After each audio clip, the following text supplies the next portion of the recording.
Good morning mga katastek. Update ko po kayo sa aking ginagawa. Ito po pala ay yung renovation. Kung nakaraan naalala nyo, in-upload ko yung video na kung saan nag-tagging po ako, nag-label ng wire. Kasi napakahalaga po nun, dapat may tagging yung ating mga wires na papasok dito sa panel board para hindi na tayo mahirapan. At para hindi na tayo mag-trace pa. Okay? So ngayon, ito na po siya mga katastek. Meron na siyang main line, okay?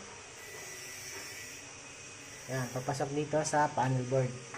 Kung mapapansin nyo mga testek, naka 45 degree tayo ng elbow. Kung okay lang yan mga testek, kasi kung mag-short tayo, o yung 90 degree elbow, hindi na siya kasya. Mahirap.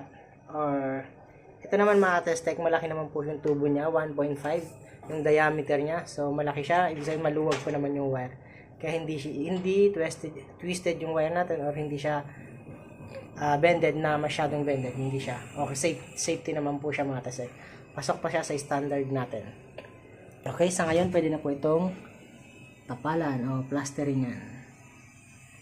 Yan. Okay. Ito po pala yung panel board natin ay 3-phase to single phase branches. Naka 3-phase siya kasi panggagalingan niya panggagalingan niya ng sort ay 3-phase mga tastek. Kaya 3-phase natin siya yung panel board niya, and then yung branches niya naman naka single phase kasi ang mga load lang po nito ay mga ilaw, saksakan, ganun lang po. Exhaust, so madali lang po siya. Ay, single phase lang po siya. So tapos na mga tastek. Maraming salamat.